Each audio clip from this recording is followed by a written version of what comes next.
Dear all, Acharya Mantu Maharaj is giving a new thing in this stanza number 20, that they are saying up to now they were making a comparison with the sun, with the moon, with the lamp, but today they are giving a new comparison, and they are saying that the knowledge that abiding in the lords like Hari and Hara does not shine so brightly as does it in you. They are saying that your knowledge is unique, and they are saying that knowledge is brightening in you, and it is so much brightening that cannot get shine in the other devas. Why? They are giving an example of a gem. You know what is a gem? A gem that gives shine. So they are saying that a gem, the shine in the gem and the shine in a glass, a piece of glass, there is a lot of difference. A piece of glass that shine because of sun rays, and even then that cannot make the comparison with the sparking gem. A sparking gem's shine is much bigger than a piece of glass that is shining because of sun rays, and a sparking gem is shining not because of sun rays but because of its own, and its shine is unique. So similarly, the knowledge is shining between you that cannot get shine in the other devas. बंधुओं, भक्ति जब हम देखते हैं आचार्य मानतुंग महाराज को, क्या क्या विचारधाराएं उत्पन्न हो रही हैं, कहां से कहां, कितने से कितने सुंदर बातों को संजो रहे हैं, क्यों संजो रहे हैं, कैसे संजो रहे हैं, कहां से उनके अंदर ये सामर्थ्य आ रही है। ये भक्ति देती है शक्ति, ये भक्ति देती है शक्ति। जो जो वो आदिनाथ भगवान की स्तुति करते करते चढ़ते चले जा रहे हैं, उस स्तुति को करने के लिए उन्हें और अधिक उत्साह आता जा रहा है, और अधिक उनके विचारधाराएं उत्पन्न होती जा रही हैं। एक एक पहरे में वो नई नए विशेषण दे रहे हैं, और एक विशेषण देते हैं तो नया विशेषण उनके हृदय में स्फुटित होता है, अगला विशेषण देते हैं तो और नया विशेषण उनके हृदय स्फुटित होता है। इस प्रकार से हर रोज नए नए तरीके से आदिनाथ भगवान की स्तुति करते करते चलते चले जा रहे हैं, और फिर कह रहे हैं कि आपकी स्तुति कहाँ तक करूं, आपके तो गुण ही अनंत हैं, किस किस गुण का बखान करूं, किसकी मैं आपको उपमा दूं, आप तो उपमा अतीत हैं, मैं तो आपकी भक्ति कर ही नहीं सकता। तो ये विशेषता रहती है एक भक्त की कि वो अपनी भक्ति में तल्लीन रहता है और अपनी लघुता को धारण किए रहता है। लघुता से प्रभुता मिले, प्रभुता से प्रभु दूर। लघुता से प्रभुता मिले, प्रभुता से प्रभु दूर। चींटी ले शक्कर चली, हाथी के सिर पर धूल। लघुता से प्रभुता मिलती है। प्रभुता कैसे मिलती है? लघुता से मिलती है। कल भी हमने बताया था कि जो झुक जाते हैं, और झुकते कौन है? जिनके पास कुछ होता है, जिनके अंदर लघुता है, जिनके अंदर नम्रता है, जिनके अंदर विनम्रता है, प्रभुता भी मिल जाती है उनके लिए, सारी उपलब्धियां प्राप्त हो जाती हैं। लेकिन जिसके अंदर अहंकार है, जिसके अंदर अहंकार है, अब उसके विनाश को तो कोई बचा नहीं सकता। रावण जैसा अहंकारी त्रिखंडी जिसे बोलते थे, पूरी की पूरी लंका, सोने की लंका जलकर तबाह हो गई। क्यों? अहंकार के कारण, अहंकार के कारण। तो बंधुओं, यहां पर आचार्य श्री अपनी लघुता प्रकट करते जा रहे हैं, और आज काव्य नंबर 20 के माध्यम से एक रत्न की, एक मणि की बात कर रहे हैं। कह रहे हैं कि आपका ज्ञान ऐसा चमक रहा है जैसे मणि, मणि की तरह से आपका ज्ञान चमक रहा है, और यह ज्ञान जैसी शोभा आपके अंदर पा रहा है, अन्य कहीं भी वो शोभा को प्राप्त नहीं कर सकता। इस विषय में आचार्य श्री 20वें काव्य के माध्यम से वर्णन कर रहे हैं। ज्ञानम यथा त्वयि विभाति कृतावकाशम,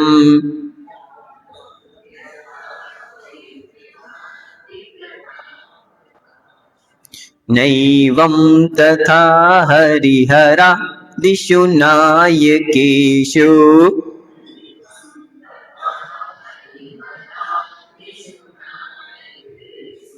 तेजः सपूर्णमनिषु याति यथा महत्त्वम्,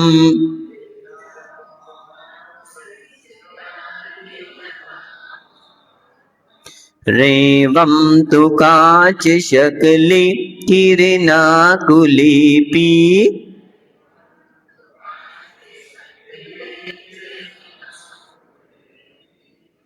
कितनी सुंदर बातें। ज्ञानम यथा त्वयि विभाति कृतावकाशम, कृतावकाशम बोले कृतावकाशम पूर्ण रूप से विकसित, जो पूरी तरह से विकसित हो चुका है, वो कौन सा ज्ञान है? कौन सा ज्ञान है? केवल ज्ञान, केवल ज्ञान।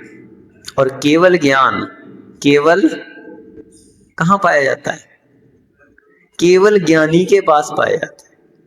केवल ज्ञान केवल केवल ज्ञानी के पास पाया जाता है, अन्यों के पास नहीं पाया जाता।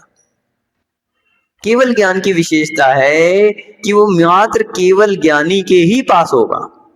मति ज्ञान, शुद्ध ज्ञान प्रत्येक जीव में पाया जा रहा है, ठीक है ना। और अवधि ज्ञान एकमात्र देवों और नारकियों में, अथवा जो अवधि ज्ञानी मुनि हैं उनके अंदर पाया जा रहा है। मने प्रज्ञान एकमात्र मने प्रज्ञानियों में पाया जा रहा है, और केवल ज्ञान मात्र केवल ज्ञानियों में पाया जा रहा है।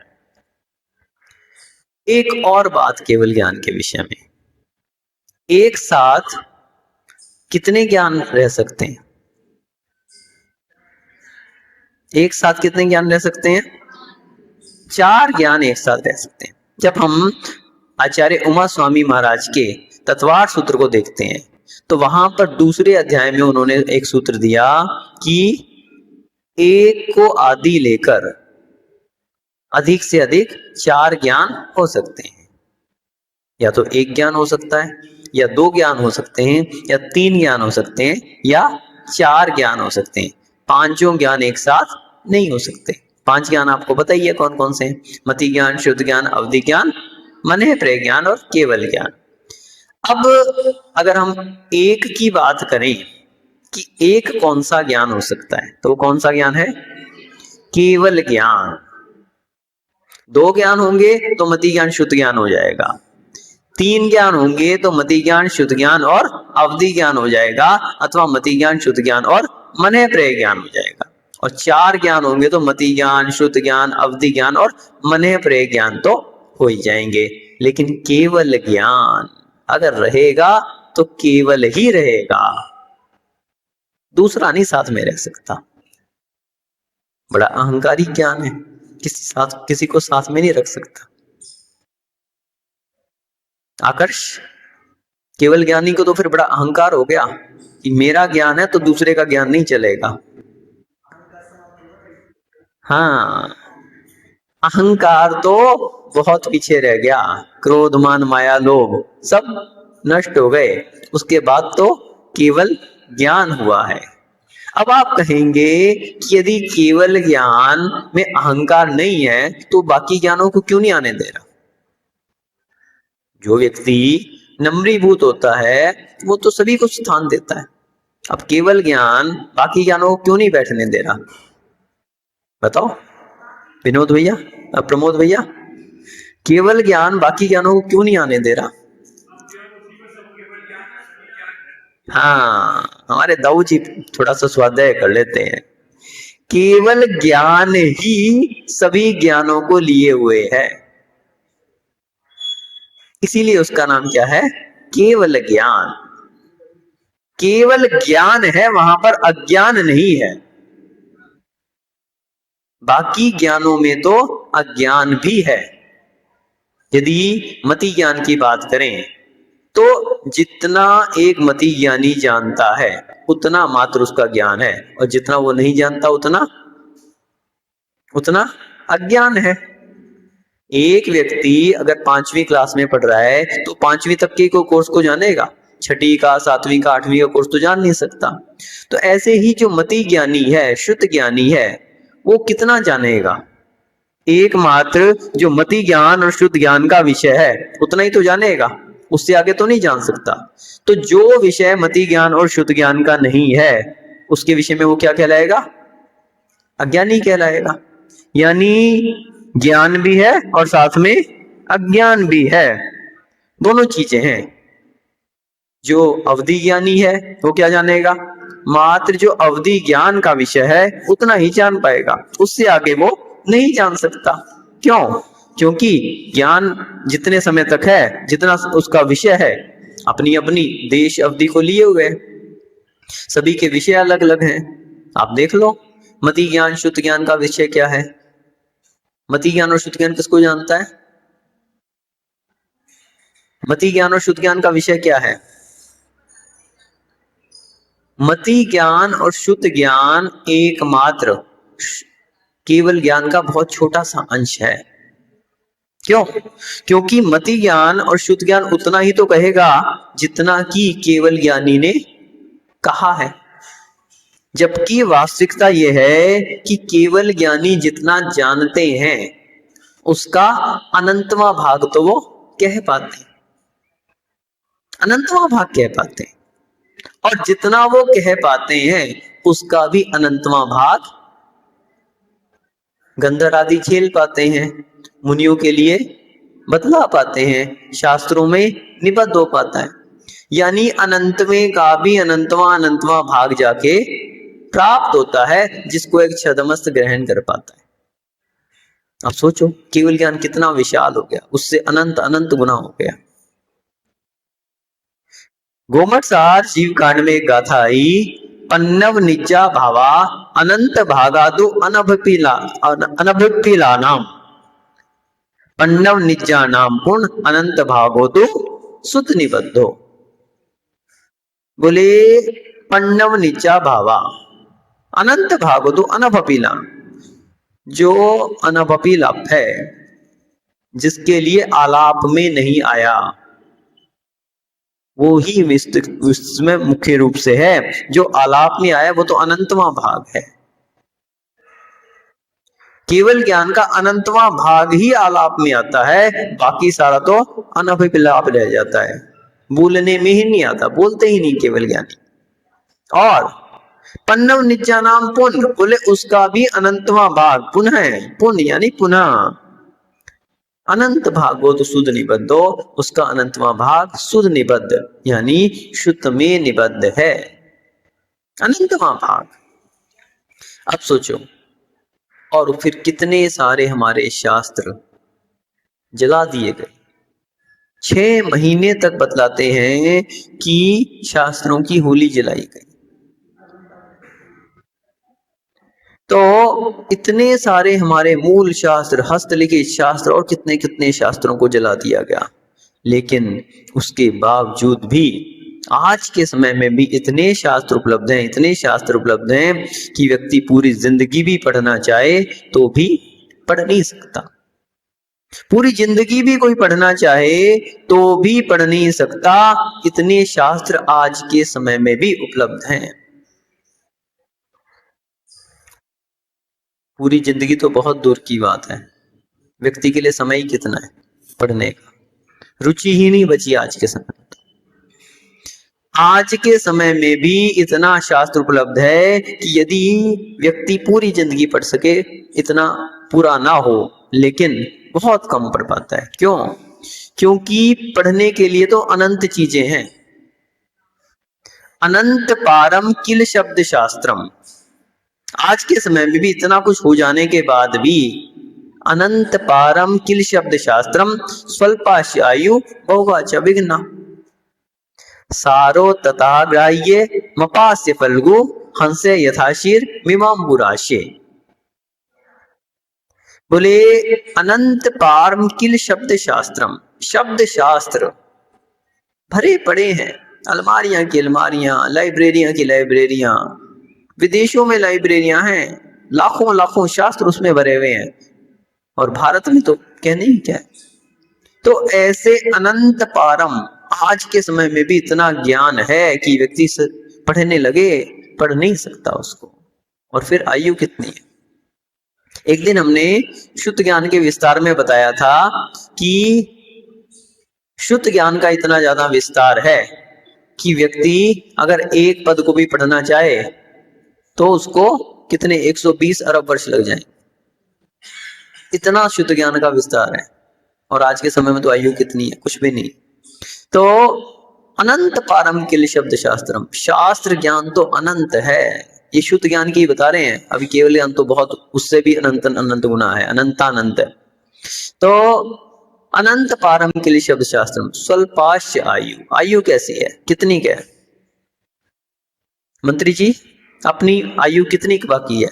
20 साल, 25 साल, 50 साल, 70-80 साल की बची होगी ज्यादा ज्यादा, है क्या? इससे ज्यादा किसी की भी नहीं है। लेकिन उसमें भी बहुवाश्य विघ्ना, बहुत सारी विघ्ने हैं। सोचना अब इस बात को बिल्कुल ध्यान से, सब लोग बिल्कुल ध्यान से सुनना इस बात को। बहुवाश्य विघ्ना बोले उसमें भी बहुत सारी विघ्ने हैं। एक तो व्यक्ति के पास समय नहीं है, अपनी व्यस्तता इतनी है, दुकान है, कहीं उसके पास घर मकान है, कोई रिश्तेदारी में जाना है, उसके लिए कहीं बच्चों की फीस देनी है, कहीं व्यापार देखना है, कहीं नौकरी देखनी है, कितनी सारी विघ्ने। छोटी सी आयु, उसमें कितनी सारी विघ्ने। और तो क्या, मुनिराज के प्रवचन जहां पे आपको सार मिल रहा है, आगे क्या बता रहे हैं कि बोले सारो ततः ग्राह्य मुपास फल्गु, बोले इसलिए अच्छी बात है कि सार को ग्रहण कर लो। अभी हमारी एक महिला मंडल की ओर से प्रतियोगिता चल रही है, साप्ताहिक प्रतियोगिता, एक नहीं 2 प्रतियोगिताएं चल रही हैं। एक आपकी यहाँ पर प्रश्न पत्र दिए जाते हैं और एक ऑनलाइन चलती है, दोनों प्रतियोगिताएं चल रही हैं। वो किस पे चल रही हैं? शास्त्र सार समुच्चय ग्रंथ का क्या नाम है? शास्त्र सार समुच्चय। आचार्य माघनंदी महाराज ने आज से 2000 साल पहले एक शास्त्र लिख दिया, शास्त्र सार समुच्चय, जिसमें मात्र 203 सूत्र हैं। यानी तत्वार सूत्र से भी छोटा एक ग्रंथ जिसमें मात्र 203 सूत्र हैं।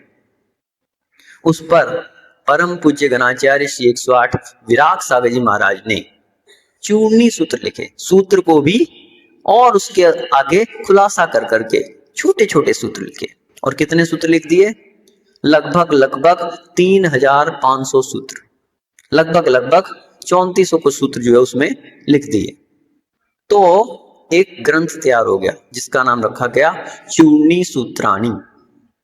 चूर्णी सूत्राणी यानी शास्त्र सार समुच्चय, सभी शास्त्रों का जिसमें सार था उसको थोड़ा सा, क्योंकि इतना आपका हाजमा नहीं है कि आप उससे पचा सकें। तत्वार सूत्र को आप पढ़ो तो किसी के समझ में नहीं आएगा जब तक उसके खलासा ना पढ़ो, जब उस तक उसकी टीका ना पढ़ो। तो उसी तरह से आचार्य जी ने महान अनुकंपा की, बहुत सारी मेहनत करके और एक चूर्णी सूत्राणी ग्रंथ निकाला, जिस पर प्रतियोगिता चल रही है आपकी। 25 पेज पढ़ो एक हफ्ते में और 25 प्रश्नों का उत्तर दो। जो यहाँ पे ले जा सकते हैं यहाँ पे ले जाओ और बाकी ऑनलाइन भर लो। तो कह रहे हैं शास्त्र सार यानी सारम ततो ग्राह्य मुपास फल, इसलिए सार को ग्रहण करना अच्छी बात है। सारा कुछ तो प्राप्त कर नहीं सक पा रहे अपन, इतनी समय ही नहीं है अपने पास, और फिर विघ्ने बहुत सारी हैं। और अभी तो समस्या ये आ रही है कि सार को ग्रहण करने में भी विघ्ने आ जाती, सार को ग्रहण करने में भी विघ्ने आ रही है। मुनिराज सार बता रहे हैं कि चलो आप सारा नहीं पढ़ पा रहे तो सार ही ले लो, उसमें भी विघ्ने आती हैं। प्रवचन होते हैं, हम कहते हैं और कुछ नहीं तो कम से कम प्रवचन का समय निकाला करो। हमारे मंत्री जी बहुत बढ़िया, कम से कम प्रवचन के समय उपस्थित हो गए और किसी समय उपस्थित ना हो। मैंने कहा चलो अच्छी बात है, सार तो मिल ही जाएगा आप, और कुछ मिले ना मिले सार मिल जाएगा आपको। लेकिन लोग उसमें भी विघ्न करते, वो भी ना प्राप्त हो जाए उसमें भी दूसरे दूसरे विघ्न। तो इसलिए कहा कि सारम ततो ग्रहमुपास्य फल्गु हंसे यथा शीर मिवाम्बुराशे। उदाहरण दे रहे हैं हंस पक्षी का। हंस, हंस की क्या विशेषता होती है? सार को ग्रहण करता है, सार को ग्रहण करता है।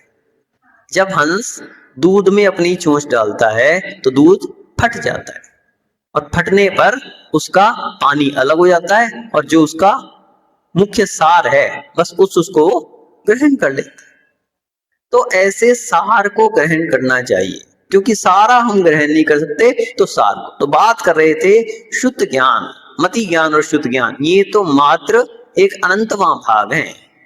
अवधि ज्ञान को ले लो आप, अवधि ज्ञान भी एकमात्र किसको ग्रहण करता है?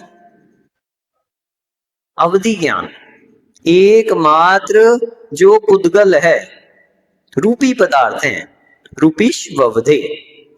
तत्वार सूत्र में सूत्र आया कि रूपी पदार्थों को जो ग्रहण करने वाला, रूपी पदार्थ कौन कौन से हैं?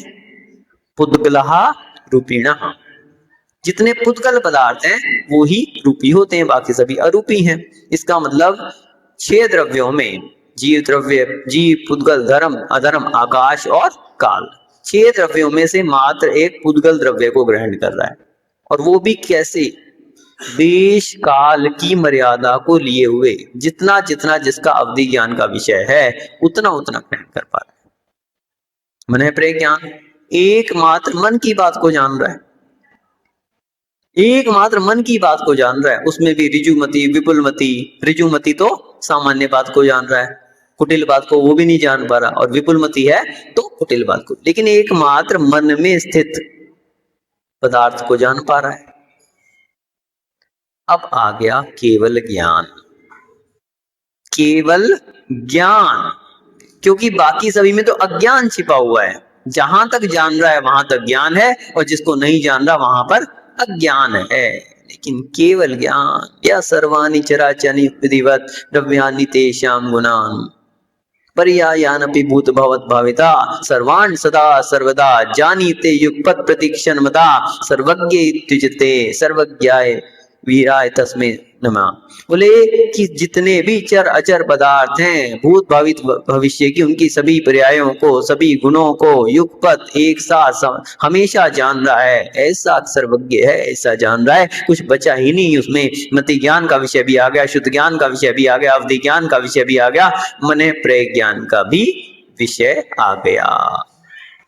तो बोले आपका जो ज्ञान, आपके अंदर जो ज्ञान है वो ऐसी चमक को प्राप्त कर रहा है जो और कहीं भी प्राप्त नहीं कर सकता। ज्ञान जब आपके अंदर आ गया भगवान, तो उसके अंदर ऐसी चमक आ गई, ऐसी चमक आ गई कि अब और कहीं नहीं आ सकती वैसी चमक। क्यों? क्योंकि केवल ज्ञान है, लोकालोक को प्रकाशित कर रहा है। सालोका नाम त्रिलोका नाम यद विद्या दर्पणायते। आलोक सहित अनंत ज्ञान है, मात्र 3 लोक तक सीमित नहीं है। आलोक सहित त्रिलोक का नाम, तीनों लोकों को जान रहा है। तो ज्ञान के विषय में कहा कि ज्ञानम यथा त्वयि विभाति कृतावकाशम। बोले पूर्ण रूप से जो विकसित हो गया, कृतावकाशम, ऐसा जो ज्ञान है आपके अंदर जो शोभा को प्राप्त कर रहा है, नैवम तथा हरिहरादिषु नायकेषु। बोले अन्य कहीं भी वैसी शोभा को प्राप्त नहीं कर पा रहा। क्यों? क्योंकि उदाहरण क्या दिया कि तेजो महामनीषु यथा महत्वम। बोले महामनीषु, महामनी, अब ये महामनी क्या चीज है? सुनिए आपने कोई महामनी? महामनी किसे कहते हैं? मणि के विषय में सुना है किसी ने? मणि कौन सी होती है? एक तो मणि जिसे आप इंग्लिश में मनी इज हनी। मुद्रा, मुद्रा तो बहुत तरह की होती है। महाराज भी आहार के लिए लेते हैं, मुद्रा लेके निकलते हैं। अब आप कहोगे महाराज तो मुद्रा लेने लग गए, ये आज से नहीं ले रहे, शुरू से ही ले रहे हैं मुद्रा। तो मुद्रा के बहुत सारे अर्थ हैं। नहीं तो कोई कहेगा मुद्रा का गलत अर्थ लगा ले, बोले मुद्रा तो महाराज भी लेते हैं। तो मुद्रा अलग बात है। मनी, अब मनी के भी बहुत सारे अर्थ हैं। एक जिसके लिए आप कहते हैं money is sweet Honey, money is sweet Honey. और हमारे हिसाब से तो वो मनी भी खराब है और हनी भी खराब है। हनी हमारे यहाँ क्या है, त्याज्य है, शहद। हनी यानी शहद। और मनी भी त्याज्य है मुनियों के लिए। तो परिग्रह 24 भेद त्याग करें मुनिराज जी। मुनिराज के लिए तो मनी भी त्याज्य है और हनी भी त्याज्य है। लेकिन यहां जो मनी की बात की जा रही है, रत्न, मनी यानी रत्न। और कौन सा रत्न? बहुत सारे रत्न सुने होंगे आपने। कौन कौन से रत्न सुने हैं?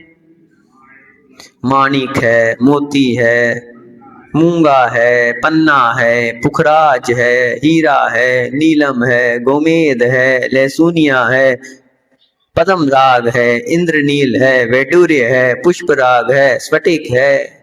कितने सारे रत्न, कितने सारे रत्न हैं।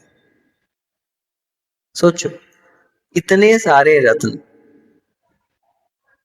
और एक होता है चिंतामणि रत्न।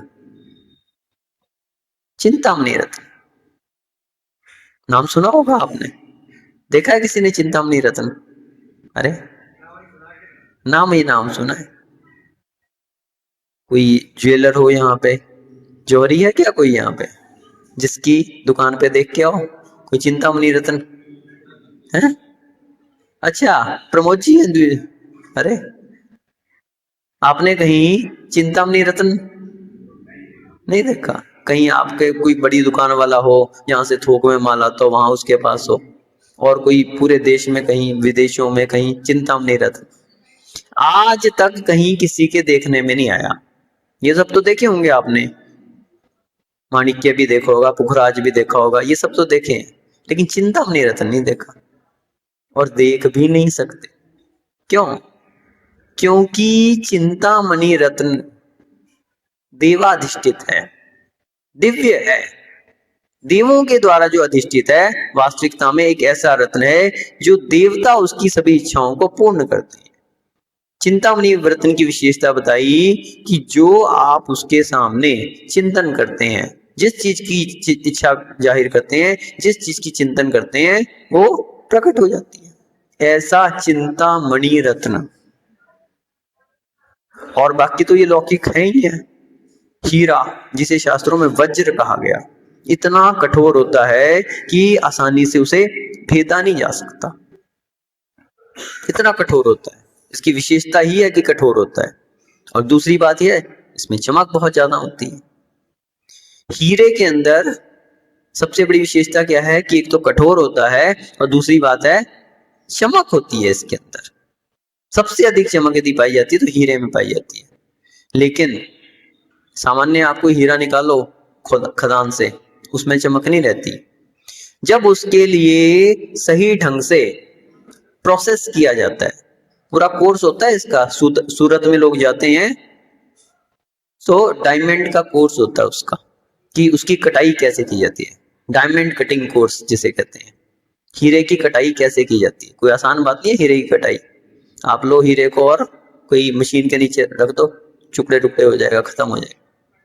हीरे की चमक कैसे उसमें निखरे, इसके लिए उसमें बहुत तरीके से कटाई की जाती है। उसमें बहुत तरीके से, उसमें जो है ना, उसकी भी एक आर्ट है। ये डायमंड कटिंग बहुत बहुत महंगा कोर्स है, ये डायमंड कटिंग का कोर्स। सूरत में जो इस तरह के सिखाए जाते हैं। और आप देख लो कितने सारे रत्न हैं। कहीं माणिक्य लाल रंग का, मोती, कल हमने गजमोती की बात की थी। गजमोती जो हाथी के द्वारा, हाथी के उससे प्रकट होते हैं, गजमोती। मूंगा, पन्ना, हरे रंग का, मरकत जिसे आप बोलते हैं, पन्ना। मध्य प्रदेश में एक शहर है पन्ना, जिला है पूरा पन्ना। और सबसे बड़ी विशेषता क्या है, वहां पर बहुत सारी खदानें लगाई जाती हैं, बहुत सारे वहां पर रत्न निकलते हैं, हीरे की खदान और बहुत सारी खदानें। तभी नाम ही पन्ना है उसका। पुखराज, नीलम, नील रंग का, नीले रंग का, गोमेद। आचार्य विराग साहब जी महाराज गोमेद की माला रखते थे, प्राय करके गोमेद ही की माला उनके पास रहती थी। लहसुनिया और भी बहुत सारे, पद्मराग। सूर्य में बतलाते हैं जो प्रतिमा सूर्य के विमान में है वो किसकी बनी हुई है, पद्म राग मणि की बनी हुई है। इंद्रनील, इंद्रनील कोई बता सकता है इसकी विशेषता क्या है? जो भगवान का समवचरण होता है उसमें नीचे जो धरती रहती है ना, जिसके ऊपर पूरा समवचरण बनाया जाता है, किसका बना होता है वो? इंद्रनील मणि का, उसका बेस बनाया जाता है, क्योंकि समवचरण तो अधर में होता है। कितनी ऊंची होता है वो? 20,000 सीढ़ियां चढ़नी पड़ती हैं समवचरण में पहुंचने के लिए। 5,000 धनुष ऊंचा समवचरण बनता है। जब भगवान को केवल ज्ञान होता है तो वो पृथ्वी से 5,000 धनुष ऊंचे चले जाते हैं, और एक धनुष में 4 हाथ, एक धनुष में 4 हाथ, तो यानी 20,000 हाथ हो गए। तो अब उस पे पहुंचने के लिए आम आदमी कैसे पहुंचेगा? इसके लिए देवतागण एक एक हाथ की एक एक सीढ़ी का निर्माण करते हैं। ऐसी 20,000 सीढ़ियां, 20,000 सीढ़ियां। अब हमारे वो पीछे दादाजी बैठे हैं लाठी वाले, क्या नाम? शिखर चंद जी। बोले अब मैं तो नहीं चढ़ पाऊंगा 20 सीढ़ियां, नाम ही गिरनारी के नाम से हमें तो चिंता होने लगती है, शिखर जी के नाम से नाम ही शिखर चंद है, लेकिन इतनी मैं नहीं। समवचरण की विशेषता है कि लूले, लंगड़े, बहरे, कैसे भी बीमार, रोगी लोग भी अंतर मुहूर्त में 20,000 सीढ़ियां चढ़ जाते हैं, पता भी नहीं लगता। अंतर मुहूर्त लगता है उनको, अंतर मुहूर्त में वहां पे किसी के लिए कोई बाधा नहीं रहती। तो ऐसे नीलमणि जिसकी हम बात कर रहे थे, उससे बना हुआ इंद्र नीलमणि से उसका बेस तैयार होता है 5,000 हाथ ऊपर। तो जब हम रत्नों के विषय में देखते हैं बंधुओं, अनेक विशेषताएं हमारे शास्त्रों में मिलती हैं रत्नों के विषय में। कहीं अपने यहाँ वैडूर्य मणि का उल्लेख मिलता है, पुष्प राग का उल्लेख मिलता है, स्फटिक मणि का उल्लेख मिलता है। रत्नों की प्रतिमाएं, जितनी भी अकृत्रिम प्रतिमाएं हैं, प्राय करके रत्नों की पाई जाती है, ओरिजिनल रत्नों की, नकली की नहीं। नंदीश्वर द्वीप का वर्णन चला, रत्नों की प्रतिमाएं, दिन रात का भी जहां विभाग नहीं है। अब देखो रत्नों की शोभा कितनी होती है कि सूर्य की भी वहां पे आवश्यकता नहीं है। सूर्य की भी आभा को तिरस्कृत करने वाली रत्नों की प्रतिमाएं हैं वहां पर नंदीश्वर द्वीप में। अब सूर्य उदित हो या ना, पहली बात तो नंदीश्वर द्वीप में सूर्य चंद्रमा आदि जो हैं वो स्थिर ही रहते हैं। जितने भी 2.5 द्वीप के बाहर सूर्य चंद्रमा है वो कैसे रहते हैं? एक ही जगह रहते हैं, यानी जहां पे दिन है वहां दिन, और जहां रात्रि है वहां रात्रि ही रहती।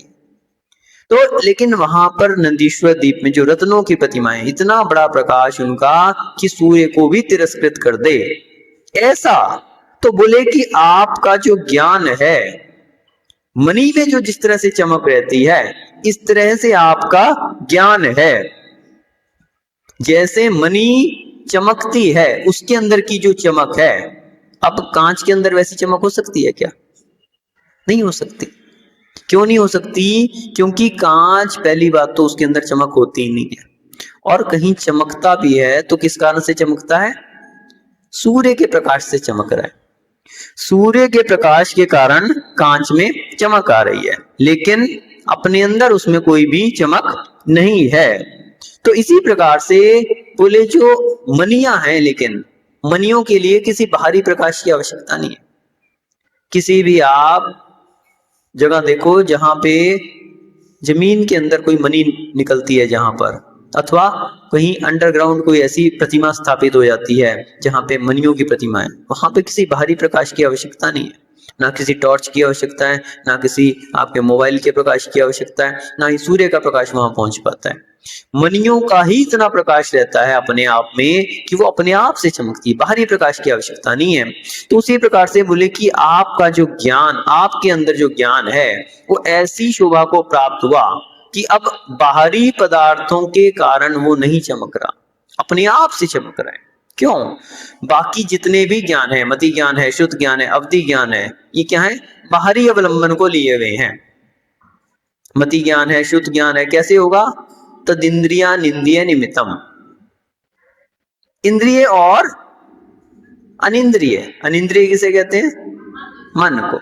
तो इंद्रिय और मन के निमित्त से मति ज्ञान और शुद्ध ज्ञान होता है। बाहरी निमित्त की आवश्यकता है मति ज्ञान के लिए, और शुद्ध ज्ञान के लिए शुद्धम मति पूर्वम द्वैनिक द्वादश भेदम। तो शुद्ध ज्ञान कैसे हो रहा है? वो मति ज्ञान पूर्वक हो रहा है, उसी लिए मति ज्ञान की आवश्यकता है। जितने भी ज्ञान है बाहर के, अवधि ज्ञान है वो अवधि को लिए हुए है, तो सभी ज्ञान जो हैं वो बाहरी निमित्तों से हो रहे हैं, लेकिन केवल ज्ञान एकमात्र आत्मा का ज्ञान है। बाहरी किसी निमित्त की आवश्यकता नहीं है उसके लिए। उसकी अपनी जो चमक है, जो ज्ञानावर्णी कर्म के क्षय से उत्पन्न हो रहा है। एक बार ज्ञानावर्णी कर्म का क्षय हो गया तो केवल ज्ञान प्रकट हो जाएगा। अब उसको कोई छुपा नहीं सकता, वो वास्तविक है, केवल ज्ञान है, वहां पे अज्ञान का काम नहीं बचा। तो बोले जैसे मणि की चमक होती है वो उसके अंदर होती है, बाहर से कहीं उसके लिए प्रकाश नहीं चाहिए। उसी प्रकार से जो आपका केवल ज्ञान है वो कहीं बाहरी अवलंबन को लिए हुए नहीं है। आपके अंदर का जो ज्ञान था, आत्मिक ज्ञान, उसको आपने प्रकट किया है, ऐसा आपका ज्ञान है। इसलिए वो ज्ञान जो है वो अन्य जगह नहीं पाया जा रहा। नेवम तथा हरिहर आदि नायकेश, बोले अन्य देवों में वो पाया ही नहीं जा रहा। क्यों? बाकी जितने भी लोग हैं वो छतमस्त हैं, छतमस्त है। उनका ज्ञान कैसा है? शायोपश्मिक ज्ञान है। लेकिन आपका ज्ञान कैसा है? शाही ज्ञान है। किसी ने एक प्रश्न किया कि अगर आपके लिए राम के मंदिर में ले जाया जाए तो आप राम की प्रतिमा को नमस्कार करेंगे या नहीं करेंगे? आचार्य विराग साहब जी महाराज से किसी ने प्रश्न किया। एक बार अयोध्या जा रहे थे आचार्य जी, अयोध्या की तरफ प्रवास चल रहा था, तो बोले अगर आपको राम मंदिर में ले जाएं तो वहां राम की प्रतिमा को आप नमस्कार करेंगे या नहीं करेंगे? आचार्य जी ने बहुत सुंदर उत्तर दिया। बोले यदि वीतरागी राम प्रभु की प्रतिमा होगी तो उसको मैं नमस्कार करूंगा, और सरागी अवस्था में यदि महाराजा की अवस्था में राम की प्रतिमा होगी तो चाहे वो राम की प्रतिमा हो अथवा महावीर की प्रतिमा भी क्यों ना हो, उसको भी मैं नमस्कार नहीं करूंगा।